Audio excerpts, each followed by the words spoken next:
Good evening, everybody. I'm Toni from Idun Spirit, and welcome to the first of many Ask Our Therapist sessions. So many of you know that we have tutors and therapists that work from Idun Spirit, and our plan over the next few weeks is to do interviews with most, if not all of them. So you get a chance to ask all those questions that you've always wanted to ask. So tonight's guest is Kelly Peacey. She's a dynamic, well-respected and very knowledgeable crystal healer. She's very intuitive. She does dowsing and many, many other things, which she'll tell you all about. So welcome everybody who's watching. If you have any questions for Kelly, please type them in the comments and I will ask her on your behalf. And yes, so without further ado, I will introduce Kelly Peacey. 2 seconds. And here's Kelly. Welcome, Kelly.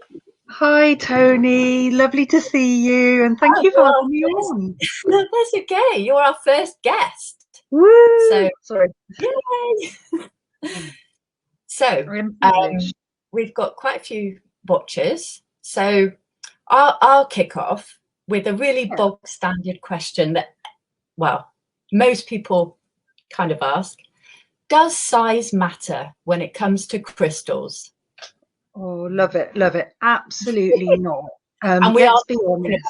I know it's a very human question, isn't it? No, not at all. Some of the smallest crystals can be really, incredibly powerful. You only have to think of things like phenakite, which, they are quite expensive, and you really do only need a small piece. But it's mind-blowing. It really is. So size doesn't matter. We have to remember that when we're working with crystals, we're only really seeing the physical matter. Their electromagnetic fields, their auric field is enormous and much bigger than ours. So if we remember, we're working with the energy of the crystal, the consciousness that it shares. They're huge. So small is fine. Good. And that's great. Carry on. Yeah. And also, it's also important that crystals are within our budget, really. It's very easy to go a bit mad, and it's lovely having a few massive pieces, and be a bit frivolous. But actually, we have to think about transportation, and putting those big pieces in your bra is not going to work, is it? Because so many women, not that I do it, or even so many women tell me they're all in their bras. So. Yeah. Well, we have a 40-kilo piece of amethyst in our shop. That would weigh you down a bit. I need a big It takes bra. 2 of us to. Seriously back issues then. Seriously bad back issues. Yeah. Definitely. But there you go. So yeah, definitely. So Trish Tucker May has asked what for headache. Sorry, what's the best crystal for headaches? Do you know, quite a prescriptive crystal is lapis lazuli, okay, and also amethyst. And lapis lazuli has got this wonderful rich blue indigo color, okay, which really resonates with the third eye. And it's also got sparks of pyrite, the gold pyrite, and that's traditional prescriptive for migraines and headaches, but also amethyst. And amethyst is color frequency wise, again, it's third eye and crown chakra, and it's about clearing, clarity. And often headaches are about head tension, stress, but also of course dehydration. So whatever you have, make sure you drink plenty of water. So but those are the 2 recommendations. So perfect. But no, good questions. Yeah, Well, the next one is from Denise Hemming, and she asks, what's the best crystal for helping with sleep? Well, okay. So actually amethyst is again, it's a go-to prescriptive crystal, amethyst. But I also recommend something like howlite. And howlite, you know, it's a reasonably cheap crystal. And I don't know, but for me, howlite's a really, really good crystal for getting you off to sleep. And it's a calming crystal. So anything that's relatively calming, to be honest. And amethyst, of course, is calming. It's the softest, isn't it, howlite? Sorry? Howlite is one of the softer crystals, isn't it? It is quite soft, and often it's dyed blue and you know, and then sold as turquoise. So it's relatively cheap, and but yeah, I mean, I actually probably recommend howlite more than amethyst, because amethyst, although it calms the mind and clears the mind, sometimes by clearing the mind, it can, if people are staying awake through overthinking, do you know what, you know, then sometimes we want something that's a little bit more sedating, shall we say. So yeah, definitely a crystal. Also, Trish has asked, how often should we cleanse your crystals? Alongside that, how do you know when to cleanse your crystals? Well, do you know, I mean, I tend to, I mean, there's obviously many, many different ways of cleansing crystals. And I have to say, you know, I love the lunar cycle, and in particular, the full moon is a time, you know, that day before the full moon, right up until a good day after, that is a window of opportunity where we use cosmic energies. Okay, by cosmic energies, I mean universal energies. And that full moon actually uses the combination of the sun or solar bouncing off the moon's face and then coming down to the earth. And so it's a combination of solar and lunar energy, and that's incredibly cleansing. So ideally, I mean, I recommend all my students get their crystals out for every single full moon. That said, there's many ways to quickly clear them. Okay, and you can, if you've got tuning forks, if you've got tincture bells, I'm doing that as a kind of, you can imagine them swinging there. You have to use your imagination with this. So tincture bells, singing bowls, and you know what? If you're really good with your voice, why don't you over them? Okay, and this is something that is absolutely beautiful to do. So all you do, okay, I'm a bit embarrassed about omming, okay, but what you do is you get the crystal and you pop it on your hand, and you can imagine that simply by omming over it, you know, this is the creation, the sound of creation, and you can imagine that you're literally resetting your crystal.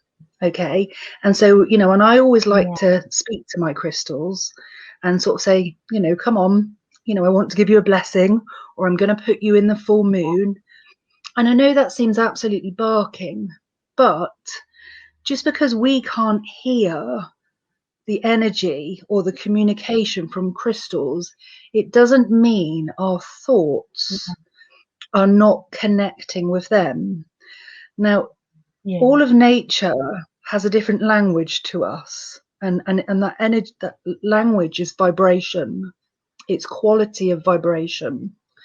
So when we send love and gratitude to a crystal, we're actually, you know, we're connecting with it.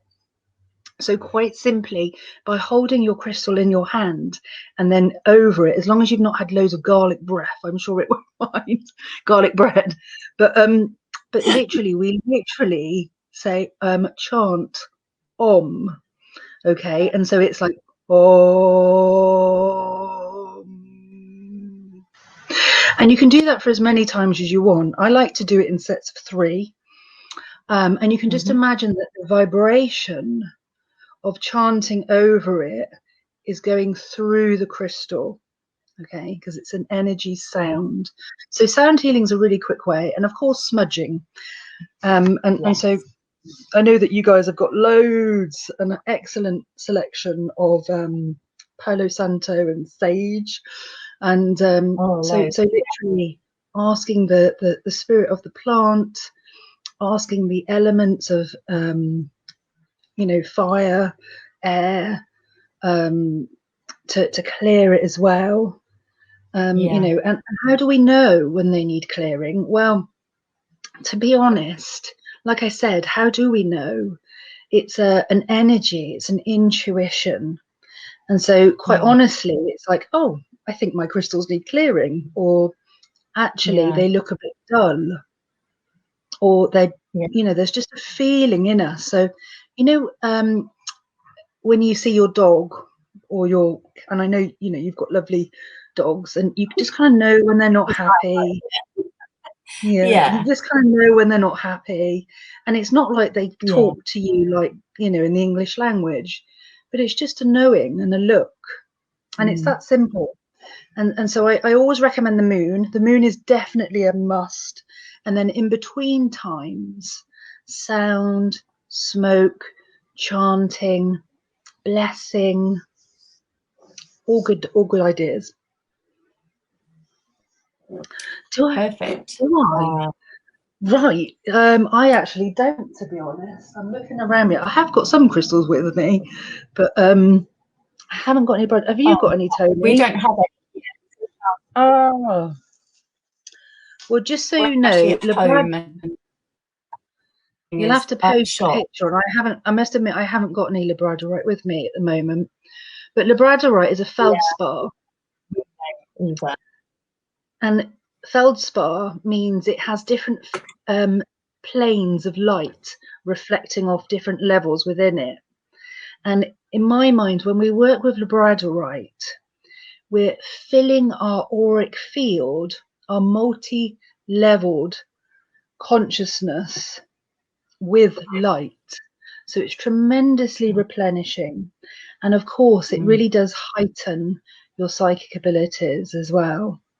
So if you think of the different levels of your being and see it as replenishing all of that with light, it's amazing. Definitely. Get your labradorite out, Toni. Sorry? Yes. Get your labradorite out. So Jodie has asked, I'll pop it up in a minute because it's a long one. I bought some selenite ones recently, and their energy is beautiful to meditate with, but I find I can't sleep if I keep them in my room, as I wake up with headaches and an active crown chakra. I find their energy quite pure. Any advice for working with selenite? There you go. Yeah, so I mean, I actually find selenite lovely to have in my bedroom, if I'm honest. I do. And I have a big piece. Yeah, and I do recommend actually to some people that if they're, it's like so having a lovely bar under the bed can be quite clearing, and it can keep the energies quite nice and light. However, we are all so different, and I'm aware that some people find it incredibly stimulating for the crown chakra. So in such cases, I would probably have something a bit more grounding with you, something like pyrite. If it's not agreeing with you, definitely get, take it out of the room. It's a real shame because obviously it is a lovely clearing, emotionally calming crystal, but it is high frequency.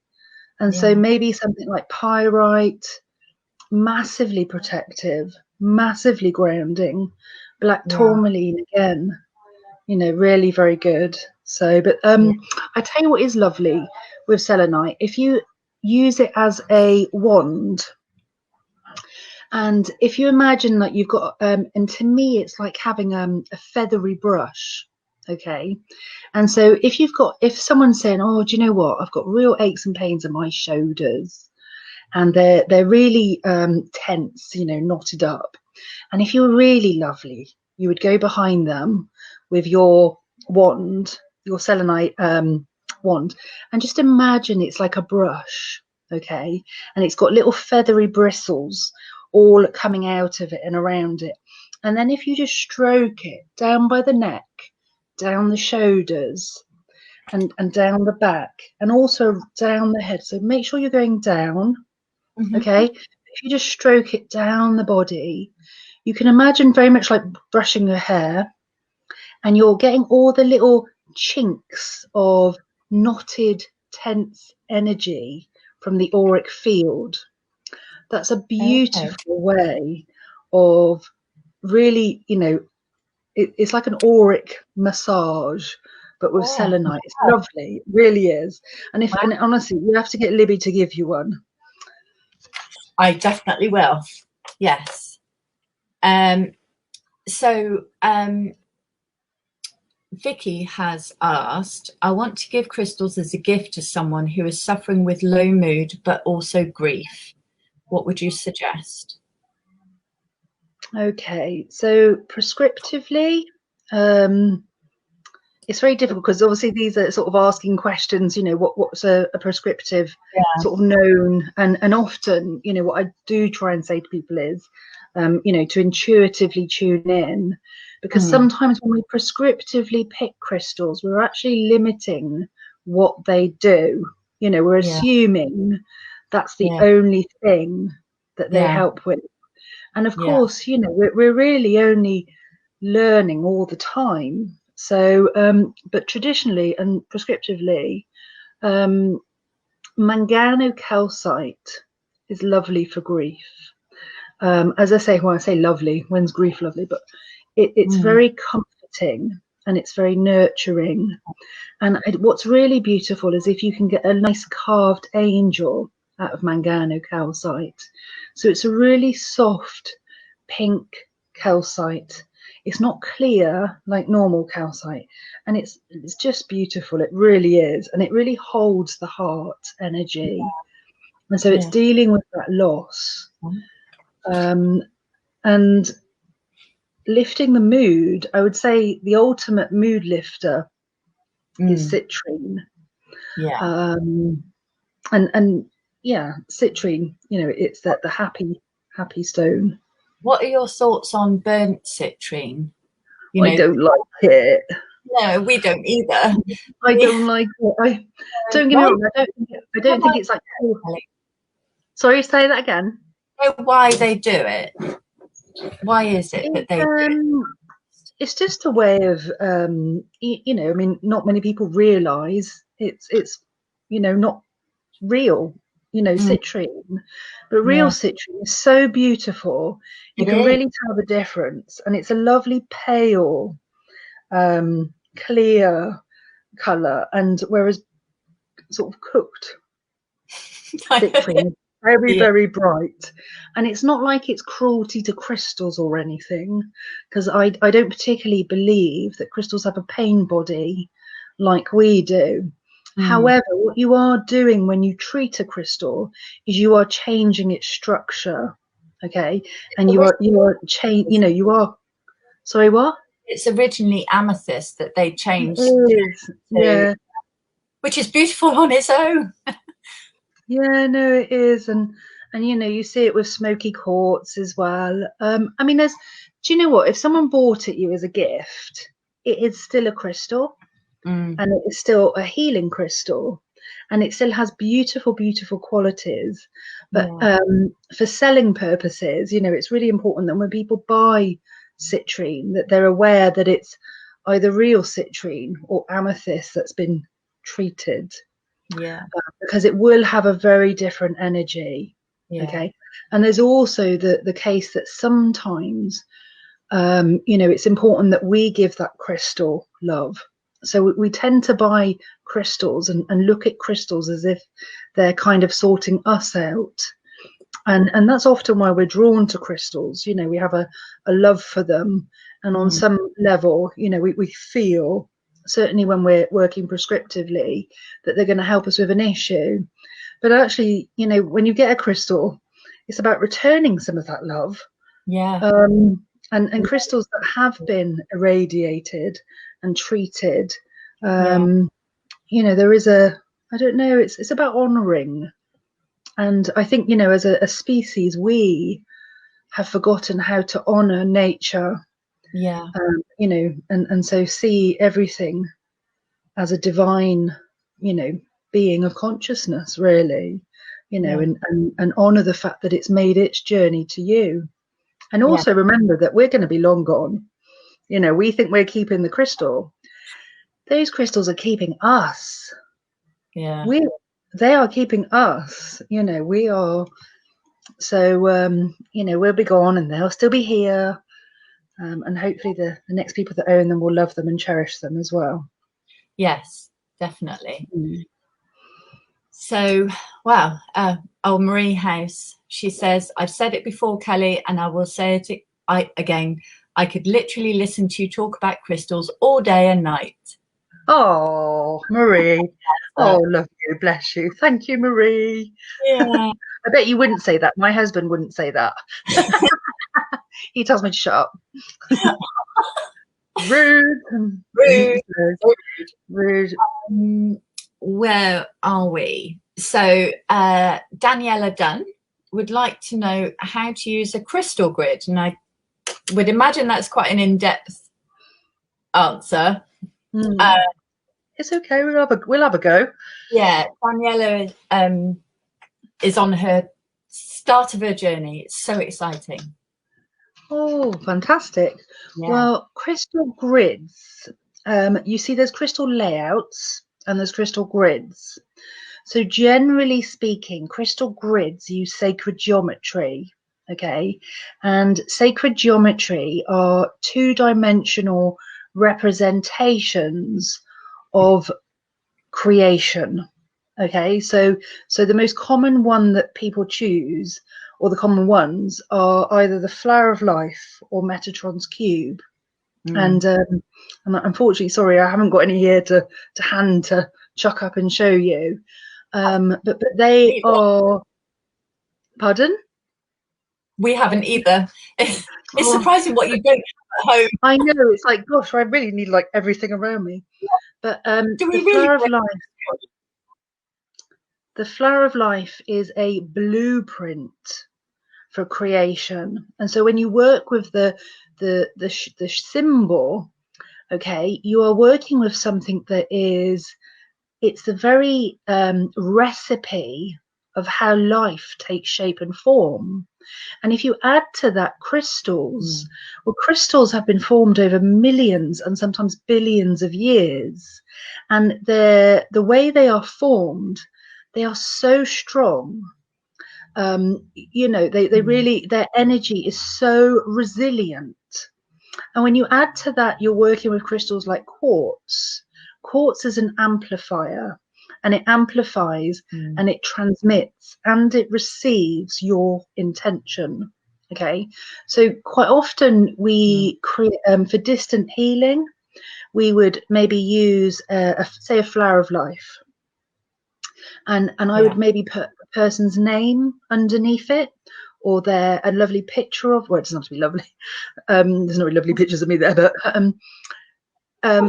a picture of them, okay, or even their address, and just something, and you can imagine that's like a GPS, that's like a homing pigeon to that person.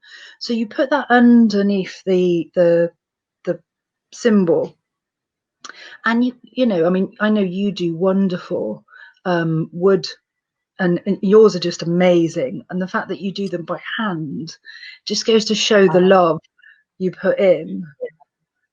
And so, do you know, sacred geometry, drawing it, let alone doing what you're doing, hats off to you, Toni. Yeah. So it takes even longer. A metal ruler. Oh god, I bet it does. Yeah, it takes even longer to.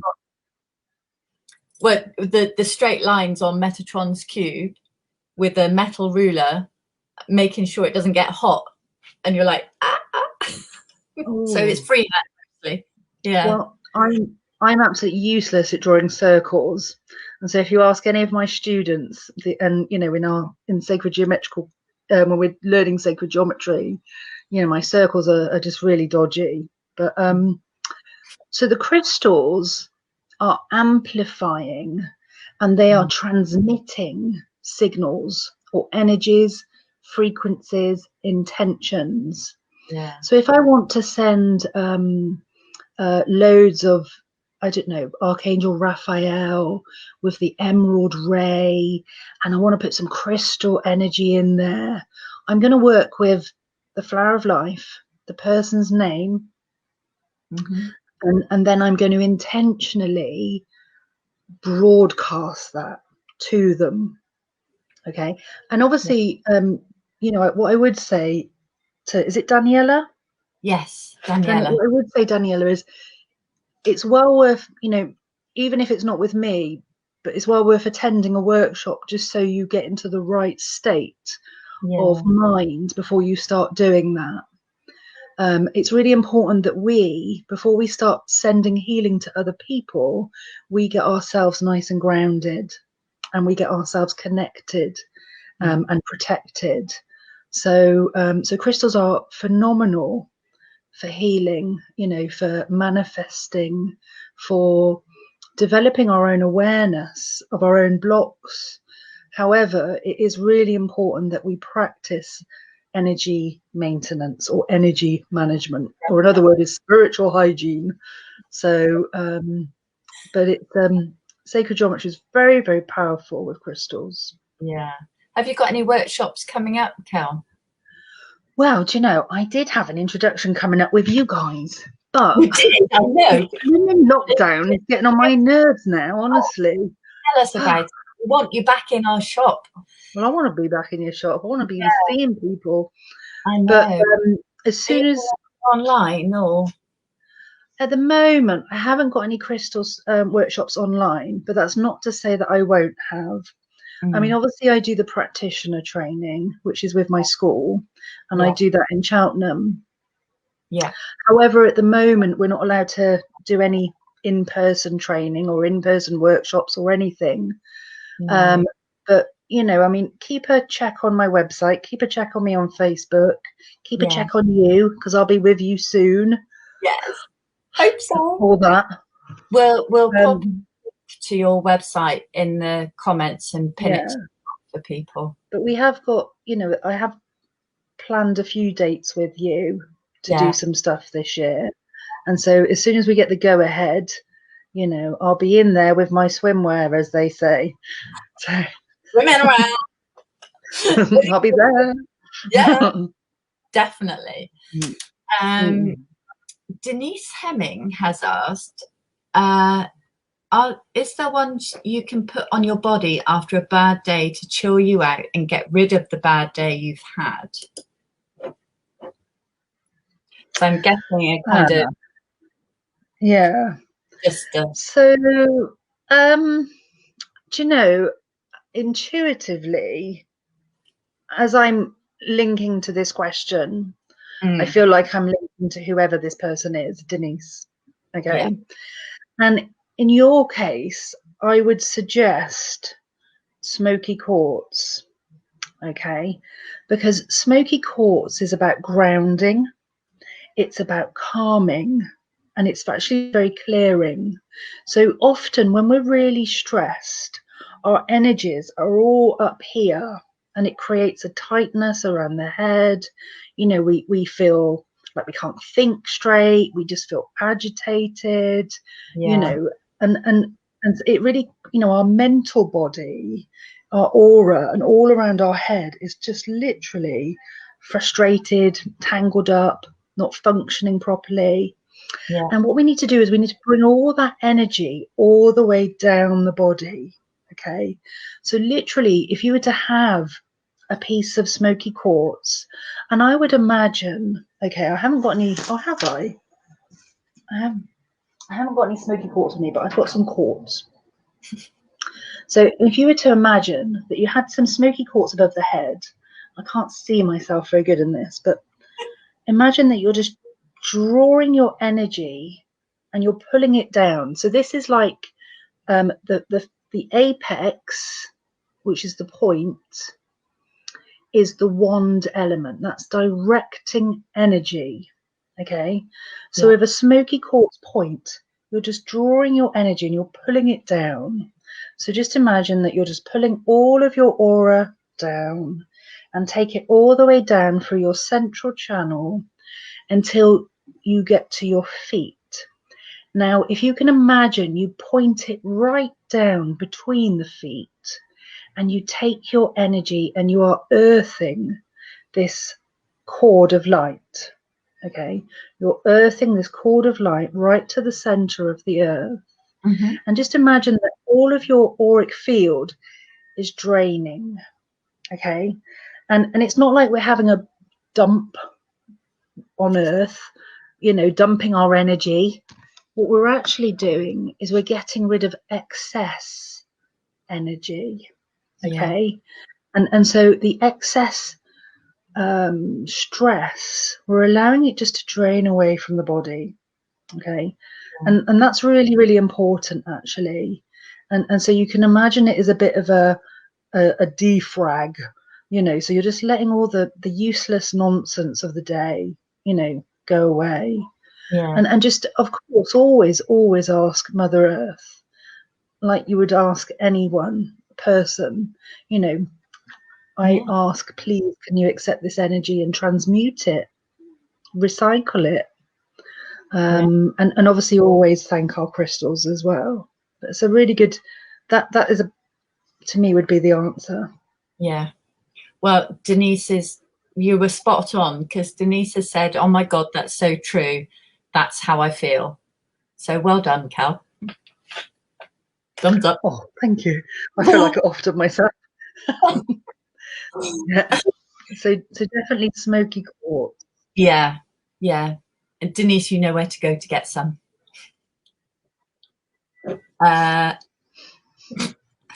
Philippa Newby has asked, my memory is rubbish and I struggle to remember which crystals are good for which ailments. Is there a method to it or just repetition? Oh gosh, so for remembering, she struggles to remember which ones do what. Yeah, I think. Yeah, I would. Do you know what? I would probably do your own little directory, Philippa. So what you do is, say you've got 5 crystals, okay? So I would personally, what I would recommend is that, you know, you might have some rose quartz, you might have some smoky quartz, you might have some citrine, you might have some malachite, maybe a lovely piece of sodalite, lapis lazuli. But if you can imagine, you've got your little toolbox and it's a little bit like a first aid box. Okay. And I'm not for 1 minute suggesting that crystals are an alternative to first aid. Okay. Because if you cut your finger and someone shows you an amethyst, you're probably going to want to shove it up their nose. But it is nice to have a selection and to work out for yourself what they do. Okay, so I would recommend, say, maybe having, say, 5 to 10 crystals. Find out what those crystals are. Read up maybe in one of the different authors' books. And so there's, you know, we have loads of authors in the UK: Hazel Raven, Sue and Simon Lilly, Judy Hall, Lauren De Silva, Janelle Sciala, wonderful authors that have spent a lot of time, you know, really researching these crystals and the qualities. And so you could bullet point in your own little diary what some of the authors suggest that their qualities are. But also I would recommend that you connect with it yourself. And you could rate it, you know, if you really wanted to be quite an analyzer. But as for memory, I think Sudoku is quite good, isn't it? I'm joking with that one. Because I've got a terrible memory, I'm going to be honest. But thankfully, it's a good idea.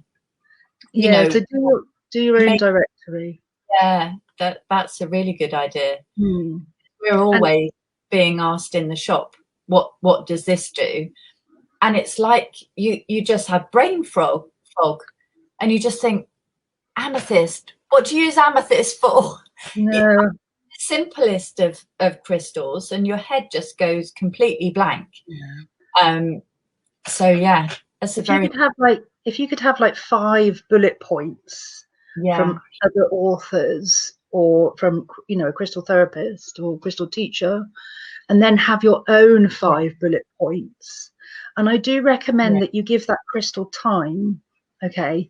And so having a week long relationship with that crystal, you know, might be necessary, where you sleep with it. Sounds a bit dodgy, I know, but meditate with it, you know, keep it on you, you know, rate how it's maybe helped you. But always, you know, we have the utmost respect for all crystals, you know, just because, you know, they're really, really old, they're really beautiful, and they really are treasures. So they really are treasures, and they offer so much more than I think we realize. So but yeah, Sudoku, I think. Sorry. No, perfectly good answer, I reckon. Denise passed on her thanks to say thank you so much. Thank you. Has asked, which crystals are good to put in the bath with you to relax? We have to be a little bit careful. Yeah, I've never bathed with crystals. Have you? Oh, Toni, what are you missing out on? I don't know. I've never bathed with crystals. It's really? it's lovely. We have to remember and be a little bit careful, because of the different crystals react differently with water. So if you're going to put your selenite, you are going to cry, okay? Because your selenite is going to start being dissolving, and it's going to be damaged. So we do need to, and I tend to say stick with the quartz family, if I'm honest, just so that we're playing safe. So we have to remember that crystals. Sorry? Is there any crystal that ends in "ite", like selenite, malachite, unakite? And isn't that because that's the salt element, isn't it? Yeah, it's the softness of them, and it's also the minerals within them. Okay, so you know, we've got the periodic table virtually in some crystals, but certainly something of a hard, on, you know, the hardness, which we call the Mohs scale. You know, we want something that's relatively hard. But I would recommend smoky quartz again, amethyst, you know, clear quartz, rose quartz. You know, how wonderful if you had some rose quartz in your bath, got stole some of your neighbour's roses and their petals. You've not got any of your own? Pardon? Have you not got any of your own? Any roses? I live in a flat. I can't buy you some. Oh yeah, right.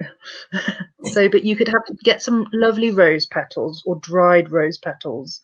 Get some rose oil, you know, and rose oil can be quite expensive, but you know, you could get it in a carrier oil, and you can imagine, certainly us women, sitting in that bath of love. Wouldn't it be wonderful? And you know, if you had a really decent partner, they'd bring you a nice glass of wine as well. And that is your Valentine's. I make an onion bhaji. And an onion bhaji, if you like. You wouldn't have heard that. Yeah, and an onion bhaji. Happiest Valentine's night ever. Definitely. Oh well, that sounds brilliant, doesn't it? Yeah. So there's a few more questions, but how much longer have you got, Cal? I'm here. I'm here. Yeah, no, I'm here. I'm up for it. Yep, I'm up for it. Yeah, I'm just going to have a quick slurp of my drink, though, very quickly. That's all right. Well, I've been sipping the coffee. Oh, here we are. Okay. There we go. Perfect. So Lisa would like to know, she says, good evening, going through a very stressful time buying a house currently and having a lot of headaches from it. Which crystal would you recommend? Do you think that would help? Let's just have a look.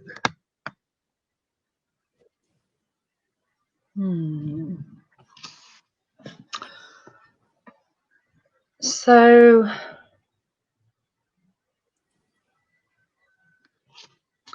it's all, I don't know, as I'm tuning into Lisa, I feel like she's losing some energy somehow, if I'm honest. You know, there's a sense, you know, almost like a little bit of a you know, so very simply, you know, we have an auric field around us, and sometimes the integrity of our auric field can be you know, not quite so strong or robust and healthy as it should be. And what happens is, you know, and when we're fit and healthy, our auric field is fit and healthy, and it houses our consciousness. But when it's not, you know, there's a vulnerability. I would probably recommend something quite strengthening for you. I feel like there's a need to sort of strengthen your energy field. I said earlier about labradorite and how it feels the different levels of our auric field with light, and it's a replenisher. But I also feel with you something that's kind of maybe like a jasper or an agate, because it's about resilience. Okay, so you know, moving home is one of the, you know, the top 3 most stressful things you can do or have in life. And you know, so it's not that we can't change the stress around us, but what we can do is we can make ourselves more resilient to it. And so working with something that's going to build that core stability. So jasper, you know, red jasper, yellow jasper. Jasper is a crystal that you need to keep on you for long periods of time. Okay. And definitely sleep with jasper. You know, it's going to, you know, but there's also a little bit of a level of, I feel like there's a little bit of energy leakage, if you know what I mean, like a little bit of auric repair needing to be done. And for that, I would probably recommend some labradorite. So, but it's, I mean, it's a very stressful thing moving. You know, and thankfully, and we don't want to do it too often. And you know, during this particular time of our history, it's, you know, everything's a little bit more fraught, but certainly building up your resilience. So anything like jasper or agate would be really, really helpful, and something that's going to replenish you.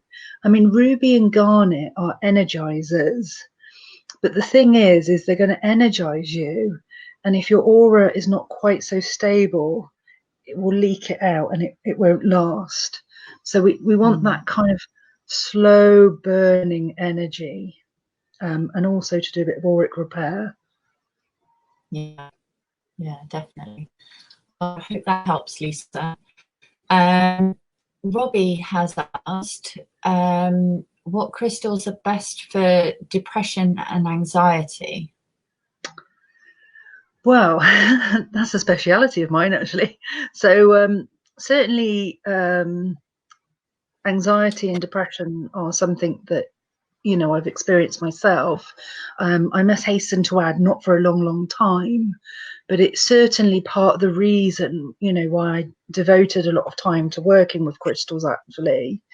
And some people say, you know, anxiety, again, it's mental energy. It's, you know, that kind of confusion, and our energy is all up here, and it's all sort of murky and cloudy and can't think straight.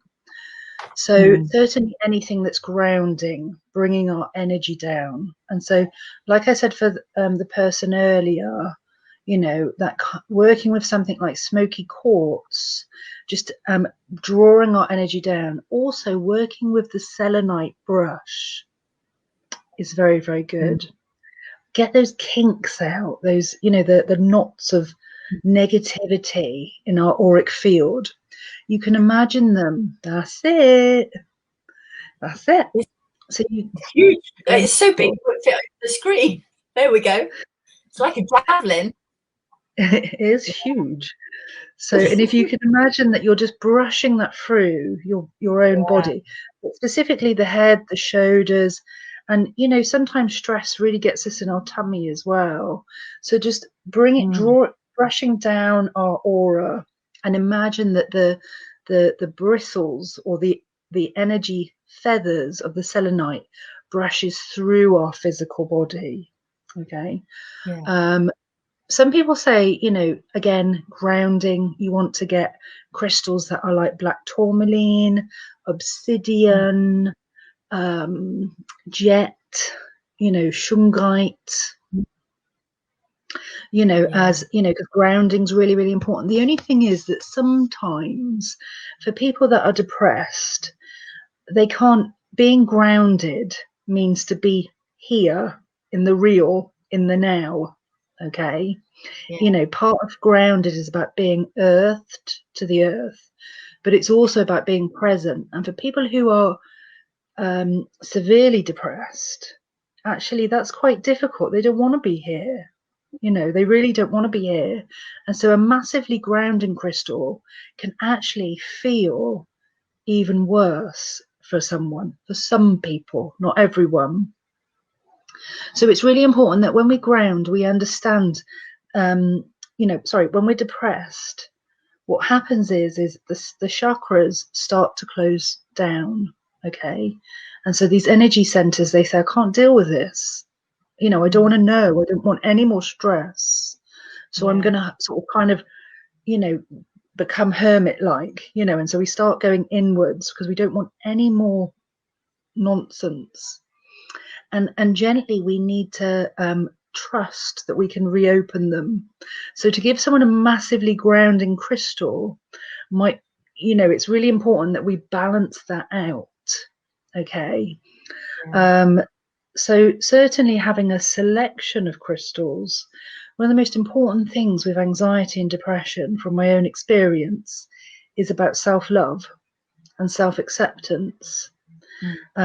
You know, and remembering that we just do the best we can in the moment we're in, and that we can't control the outside world, but we do have choices, you know, and some days we can cope better and other days we can't, but we still have to, you know, be kind and gentle to ourselves like we would do with anyone else who was going through such a difficult time. And so ideally it's about loving ourselves. And understand that anxiety is very normal and depression is very normal, and they're nothing to be ashamed of. You know, 1 in 4 people throughout their lifetimes experience that. And as we know, mental health at the moment is huge. You know, it's a real issue. You know, people are really struggling with the lack of connection, you know, freedom, you know, to see their family, the people they depend upon. And so, you know, think comfort, okay? Think self-love, and you really want to be working with rose quartz, okay? Aventurine, balance. So that's, you know, selenite, again, it's that gentle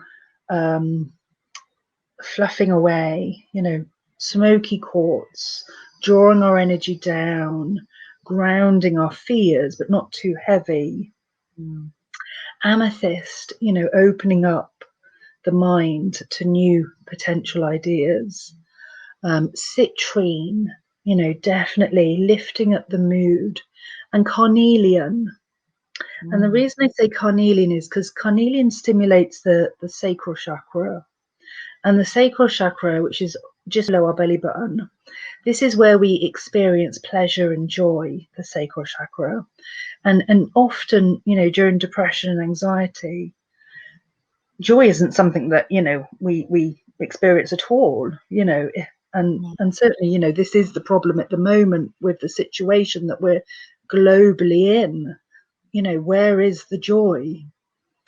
But placing carnelian on there, this wonderful bright orange colour, there's a level of excitement that it bubbles up. Okay, and this is a problem. We're bored. We're bored. We're fed up, and we need something to stimulate, you know, get us creative. And so anything creative is a really good way of unlocking or actually allowing the troubled thoughts and feelings to pass through us. So just some ideas there. Yeah, no, very good ones. So Tamara asks, she's new to working with crystals and was wondering, is meditating the best way to work with them? Yes. Perfect. Yes. Absolutely. Yes. And how do we meditate? I can feel it. It's the next question. How do we meditate with crystals? I mean, there's a million ways to meditate. I mean, so how do I recommend? I probably recommend, well, no, I do recommend that when you have a crystal and you meditate with it, you literally hold it against your heart chakra. Okay, so the heart chakra is the bridge between the upper chakras, which are throat, brow, crown, and the lower chakras, which are the solar plexus, the sacral, and the root. Now, this is like a bridge, okay? And so it bridges the physical, the emotional, and the spiritual, and the mental. And so when we place it on the heart chakra, just imagine that as we're breathing in and we're breathing out, just be aware that that crystal's there and your chest is rising and expanding, and then it's collapsing, okay? And then in your mind, as you're breathing with your crystal, again, we spend a moment and we send our love and our gratitude to the crystal. Even if it, you know, we don't realize that it, or, you know, hear a thank you or anything back. But and then we very much just ask the crystal to connect with us, you know, and to merge with us and to become one with us. And just imagine that the crystal itself is just entering the heart chakra. And then imagine that the crystal energy actually, which we know is enormous, much bigger than your aura, any of our auras. Just imagine that the auric field, the electromagnetic field around it, influences our electromagnetic field. And by influence, I mean we become one. Okay, so the electromagnetic field of the crystal is far more stable than ours. Okay, it's a lot older.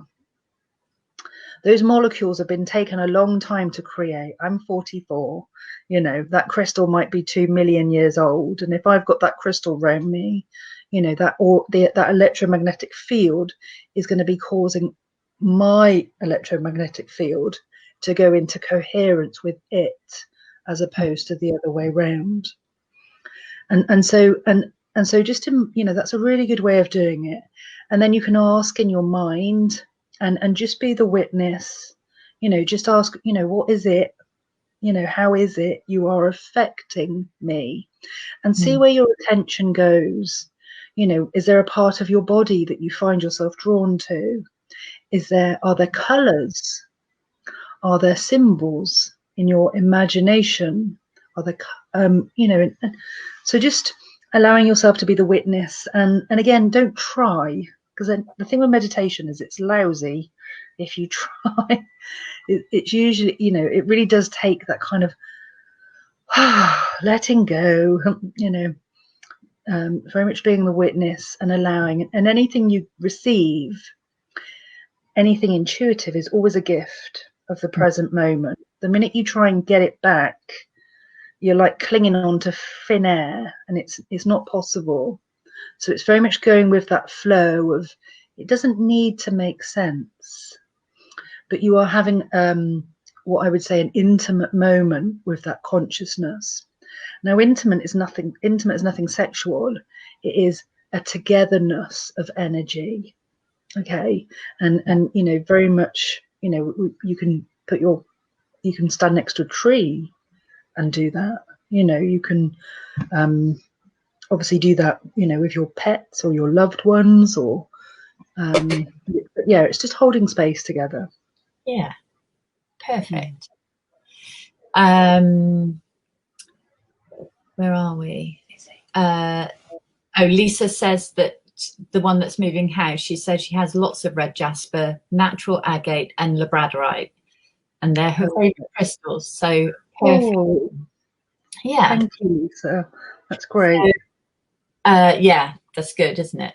She's halfway there. She is. Isabel Clark has said, "Hi, Kelly and Toni. Are there any crystals that are good for helping you attract a new job? I have a jade necklace someone lent me to help, and I wear turquoise earrings to help listen well for interview questions. But should I be wearing something else to help me answer questions well?" I'll pop it up. So, oh, yeah, I might have to read that. I think there's a few different questions in that question. Yeah. That's a good one. Okay, so attraction is a citrine. Okay, so for manifestation, you know, we need to think that when we're attracting or manifesting, we need to match the vibrational quality that we want. Okay, so if you have a very gloomy outlook, okay, your energy field, you know, is not quite so positive, it's not quite so bright, and it's not so magnetic. When we have a, you know, and so, you know, thinking along the lines of topaz, citrine, you know, even you know, some yellow calcite, anything that's just going to lift us up, make us a little bit more buoyant in our mood and the way we see the world. That's definitely going to help. The thing is that when we have a crystal, we work with a crystal, often people tend to work with them passively. And so, you know, we feel that simply by holding the crystal, it's going to support us. Now, that is true to an extent, but nothing beats co-creating with a crystal. Okay, and by co-creating, we develop that relationship, that energy, like we just said in the last one, where your energy and the crystal's energy really collaborate together. So that's something, you know, I can't stress enough when we work with crystals. So let me just see. So it's about getting your vibrational expectation as a reality now. Okay, I'm not keen on the term fake it till you make it, but what I do think is that we need to clear the sort of gloomy expectations, the more pessimistic, you know.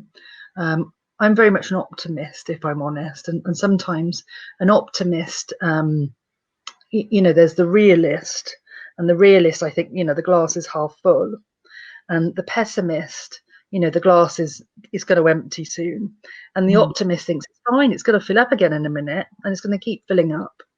And so it's very much about expecting the very best, but also not being too stuck on what that very best might be. So we need to trust that your soul, when we are happy, we are a magnet, and we attract exactly what we need to create more of that happiness and joy and flow. So it's a flow of grace. So anything, yeah. So I hope that answers that part slightly. And the other part, sorry, jade necklace, yeah, that's, I mean, you know, generally prescriptively, good luck. And I wear turquoise earrings. Yeah, communication. So, I mean, obviously we tend to think of the throat chakra about communication, and we do tend, you know, we can attribute certain crystals to supporting communication. And actually, the throat chakra does govern our ability to listen properly as well. So it's not only about speaking, but it's listening. Turquoise is very good because it connects the heart and the throat. So yeah, that is a good idea. Also, things like sodalite, I think, is a really good crystal. Sodalite, in my experience, is about enhancing compatibility. And so whenever you meet someone, okay, we pretty much draw up the minute we're with them. There's a conclusion, of what if we get on with that person or not. Okay. And it's lovely to be proven wrong, but we're not often proven wrong. And so if you go in there with a mindset of compatibility, okay, and so again, go in there expecting to get on with them, and sodalite's very good for that. I find it's naturally passively supportive for that. But yeah, turquoise, is very good for speaking, and it's very good for listening. But it's really about your mindset as well. And so getting crystals to support positivity, mental clarity. Yeah, so sodalite, citrine, but long term, not short term, not just on the day, long term. Yeah, definitely. Oh, Isabel, I hope that helps. What else have we got? Catherine Smith, probably just joined and didn't see the first question. Catherine. I think I met Catherine actually. Yeah. Are small crystals just as powerful as large ones? Yes. That goes back to the size matter. No, size does not matter when it comes to crystal energy. So the energy field is enormous and it's so powerful, and crystals work passively, and so ideally, obviously, we want to collaborate with them and connect with them. And when you do connect with a crystal, it really connects with you. Okay. And so it's the difference between sort of walking past someone in the street and walking past that person and saying, hi, thank you, and there's that real engagement. Yeah. So, yeah. So, and there's some wonderful, powerful crystals. I mean, if you've a small piece of moldavite, can really blow some people's heads off, and yeah. But it's not. It really isn't the size. I bought Libby a moldavite pendant for Christmas one year, and I literally was walking back to the car with it like this. I couldn't have it anywhere near me. I put it in the boot of the car. Made me feel horrible. It really did. I never forget my husband. He's really not as sensitive to crystals, but he did fall in love with a moldavite. And when I say fall in love, he was attracted to it, and he had the moldavite flush or rush, they call it, and it was and he looked at me, and this was in a different shop actually at the time, and he said to me, I feel really strange, and I was like, what? And I thought he was taking the whiz, because it's that kind of, I don't really get what you're on about, Kelly. So I'll take the mick out of you. And he said, I feel really strange. And I said, what are you on about? Don't be stupid.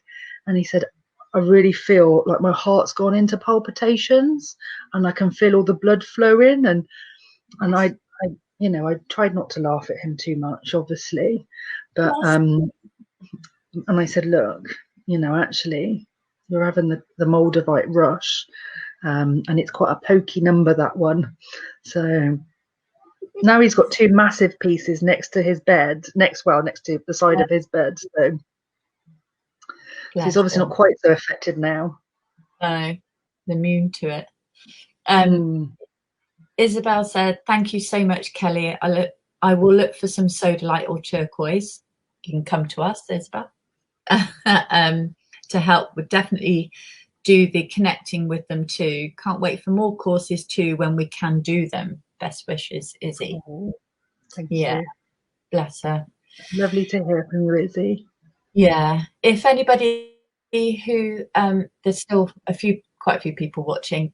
If you have any questions, there's only a couple more left, so get typing. Otherwise, we'll call it a night. Denise Hemming says, "What would you recommend for the living room to chill out the whole family so my house feels calm?" God. At the moment, that's quite. I mean, yeah. I mean, there's a few different ideas, to be honest. I mean, the problem with our modern culture, sort of society, is that we have a lot of electromagnetic stress energy, electrostress, or techno stress is another word for it. And so often, you know, in our homes, I mean, when you think about how many laptops, how many mobile phones, how many, and all of those, the electrical energy that they're emitting is not nature energy. You know, it's not natural energy. And you know yourself, Toni, that when you sit on your laptop for a long time, there comes to a point where you start feeling irritable. Okay, so you know, at the moment, you know, we're in lockdown, people are at home. Our only stimulation or sense of connection to other people is with technology, you know, and thank heavens we've got technology, to be honest. However, the downside is that it actually stresses out our body. You know, it really does stress out our body, physically, emotionally, and mentally. And so, if I'm honest, you know, one of the biggest services you can do to your home and to your family is to deal with the techno stress or the electrical stress of having a modern household now. And so, I mean, my daughter's got an iPad, she's got a phone, she's got a laptop. I mean, we've probably got like 4 laptops in this house, in this flat. And, you know, put on that smart TVs, mobile phones, it's just horrendous. And we're all on them all the time because it's our connection. So, so there's a few ideas, okay? Shungite. Shungite's amazing for harmonizing electrostress, okay? And the actual it's great for organizing energy, it's great for harmonizing energy, it's great for grounding energy, and it's also great for clearing energy. So having shungite, and it doesn't have to be a top grade shungite, but certainly having some shungite on electrical devices or taped to electrical devices is quite a good idea. Or, you know, and some people like to buy pyramids or blocks of it, you know, quite big ones, and they put it on their Wi-Fi or next to their computers. The other thing is anything that is ionizing, so salt lamps. Okay, now salt lamps need to be used for long periods of time. You know, it's no good flicking that salt lamp on or putting that candle on, you know, for an hour. You want to have it on, you know, for a whole afternoon, really, because what happens is with electricity is it changes the quality of the ions in the atmosphere, and that can be detrimental for us. And so we want to transform that back, you know, and so anything that's ionizing. So salt lamps are brilliant. And of course, you know, if you're really, really lucky, you know, get yourself a massive, and it doesn't have to be massive actually, get yourself a nice piece of amethyst, like an amethyst cave, you know. And so, you know, think amethyst cave, salt lamps, shungite, you know, a bit of ambiance, turn the lights down. You know, we have blue lighting, you know, so so really, you know, candlelight, bring down the mood. You know, so so I hope that answers. Yeah, no, it sounds good. All of those. All of those. Do them all. Yeah. be so chilled out you won't do anything. Oh, Catherine, just going back to your question on size, she says, what is a Lemurian crystal? I've got a few actually. So let me just see. So I've got a Lemurian quartz here, and I don't know. I'm looking for my camera here. It's not there, obviously. Where's my camera? There. Oh, I do say my online sales. It's hard, isn't it? Right. If you can see, God's sake, sorry. If you can see there, okay, there's lots of there's lots of ledges. Okay. So if I just, oh, for God's sake, my own head's in my way. It's the trouble with having a big head. So if you can, oh, for God's sake.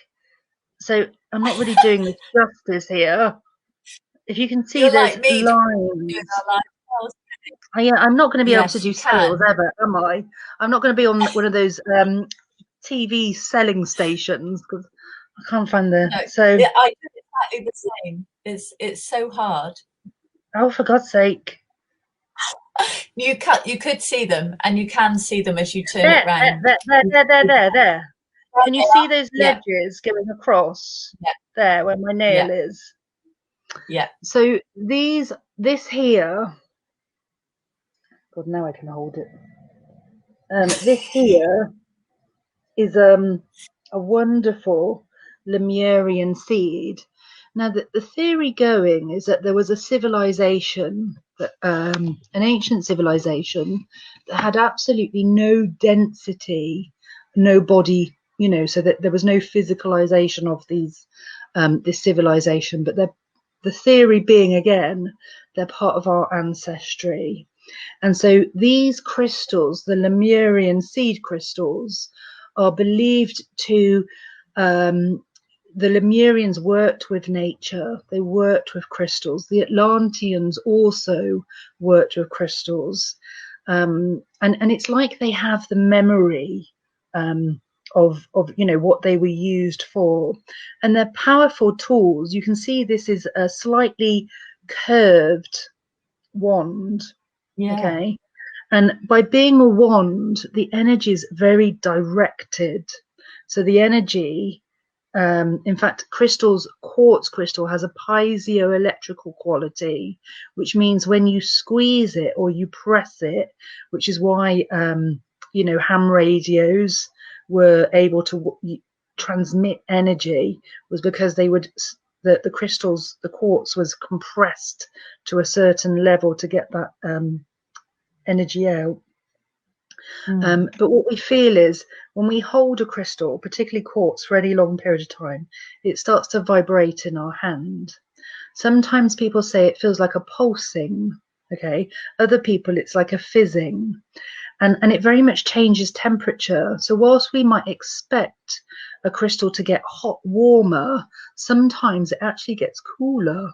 It's a strange phenomenon, and neither hot nor cold are bad. They're just telling us that there is something taking place. But working with Lemurian seeds in particular are for accessing the wisdom and the knowledge of that ancient civilization, and using these as powerful healing tools. So I remember my first time I bought a Lemurian seed, and I've still got him. And I've had him probably for about 15, 16 years. And in those days, they're really expensive. I paid an absolute fortune, and I haggled. I'm not a good haggler. And this Lemurian seed is, it's got this lovely pinky, watery feel about, and the Lemurian seeds that we see these days, there's some quite very, very clear ones. And also, you get the much more feminine, softer, whitish ones. Whereas it used to be, they were all very pink or peach or tangerine. But great to tune in. And these little steps here, it's like ladders. Okay. Yeah. And the theory being The theory being is that you use your fingernail. I'm trying to get my fingernail in this blooming camera picture now. You get your fingernail, God, and you put it up. But I'm there. You put it up, the crystal, okay, and as you're doing that, you really feel into the groove. And imagine that you're taking steps up through dimensions. I mean, I can actually feel that's really affected my crown chakra already. Okay. Yeah. So to tune into a Lemurian, you use your fingernail and feel each groove until you get all the way to the top, and feel how your channel opens up. It's really important you're grounded before you do this. Okay, so to ground, imagine your roots going deep down into the earth, and when you feel held and grounded, then do that. And to come back down, gracefully come down step by step, you know, until you get right the way down into the earth, you know. So you can imagine your energy settling back into your body until you feel present and connected with the earth again. So, but it's about connecting with that timeless wisdom, you know. So fascinating stuff, ancient civilizations. Amazing. Really, and these are powerful tools, you know. Incredible. Absolutely incredible. Well, I think that's just about all we've got time for. And I would like to thank everybody for watching. And thank you so much, Kelly, for your time and your knowledge and your you're like a walking crystal Bible. You really are. You're amazing. And we love you and we miss you and we can't wait to have you back in the show soon. I know. It's just been such a long ongoing thing, but yeah, I'm really excited and I can't wait to be back in there and, you know, to see everyone. And it's so important. Post your website in the comments, and anybody that needs to take things further, or they've got some other things or some courses that they want to book on to, because your Cotswold School of I can't, there's so many letters to it. It's a bit of a mouthful, isn't it? It's Cotswold School of Crystal Healing and Awareness. Cotswold School of Crystal Healing and Awareness. But yes, going back to my website's actually being redone. We'll put a link in the. Sorry, Toni. I was just saying my website's being redone at the moment. Well, so you can put kellypeacey.com. Oh, okay. Just put kellypeacey.com, but it's not up to date. So we're going through some changes. But certainly find me on Facebook and the school, and you know, if you've got any questions, I'm happy to do my best I can. Recommend Sudoku. Oh, I'm joking. That's so funny. You're amazing, Kelly, and thank you so much. And thank you to everybody that's watched and all your lovely questions. They've been a variety, haven't they? Yeah, some really good questions, and thank you to everyone that's taken the time to really ask those questions, because those questions are quite, you know, people really do want to know the answers. They're quite common, you know, headaches, sleep, stress, it's life, moving home, anything that helps. Definitely. Well, thanks ever so much, Toni, and thank you to Libby. I know she's there somewhere. Loitering. Loitering. Probably giggling. Every now and then. Oh, do you? I tend to stay there. Oh, bless you. But yeah, no, really looking forward to seeing you soon. Yeah, definitely. I'll just we love you, Kel, and we can't wait to see you. Too. Lots of love. Thank you. Take care. I don't know how to get off of here. Oh, well, stay there a minute. I'll just tell everybody what's up next. You can watch if you like. All right then. So thanks everybody for watching. It's been amazing, all your questions, and we hope that Kelly is amazing, but her web address is there. Find her on Facebook or pop her a message. She's amazing. She's a wonderful friend and an absolutely super crystal healer. So next week I'm just looking at my bit of paper here, it's very unprofessional. The 11th of February, which is next Friday, we have Ask Janie. So Janie Whittemore is a Reiki master. She does reflexology and havening. So tune in next Friday. Thursday.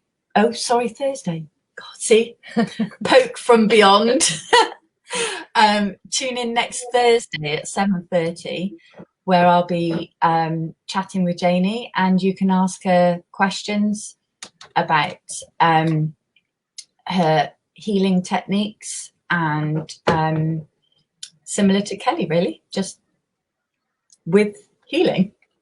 And then on the 12th of February, which is the Friday, is our next live Facebook sale.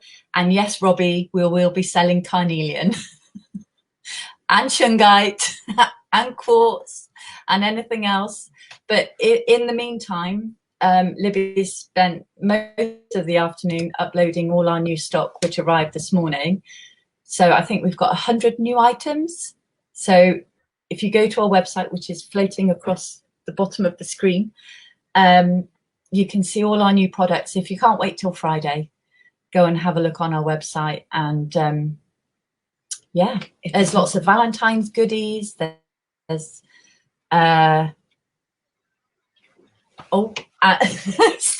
getting the finger again. Yeah, so if Kelly has suggested any crystals that you think you would like, and if you can't see them on our website, because we tend not to put our rough crystals on our website because they are one-offs and generally they're hand-picked. Tumblestones are on our website, which is not a problem, but if you would like any crystals, we've probably got them, and if not, we can get them. So pop us a message or check with Kelly. Either way, it's all good. Yeah, that's it. I think. Hey, Toni. Toni, I've just got one more Kelly. recommendation. Valentine's. Remember I said the rose quartz thing about the rose quartz in the bath and the rose oil and the glass of wine, not the onion bhaji. It's not everyone's thing. But also ruby, garnet. Don't put those in your bath, but certainly if you want to get the passion and the love moving, and Valentine's Day. So think about your women. Oh, okay. You know, ruby, garnet, Colbosian calcite, rose quartz. Really good to kind of warm up the love. We ruby and zoisite delivered today. Oh, lovely. Oh, lovely. Really nice combination. Very nice. Oh, that's good. Yeah. Rose dilute in your bath. So it's not pure rose oil. Essential oil? Yeah, it's an essential oil. Could you put that in your bath? I would. Yeah, you could. Yeah, absolutely. Suggested it. Yeah, no, absolutely. Yeah. So what's the dilution? What is it, like 5% or 10% or? Yeah. So it's 5%. Yeah, absolutely. So put, a few drops in the bath, nice warm hot bath. Yeah, no, that'd be lovely. Really nurturing. Yeah, makes someone feel special. Nice bath, glass of wine. Yeah. I'm off. I'm gonna go do it now. A week early. Good for you. Thanks ever so much, girls. It's been an absolute pleasure. Thanks, Kelly. it's been amazing to spend almost an hour and a half with you. Thank you so much for your time, and thank you to all our viewers, and we'll hopefully see you soon. Take care. Lots of love. Lots of love. Hopefully see you soon. Bye. Bye. Bye. Bye.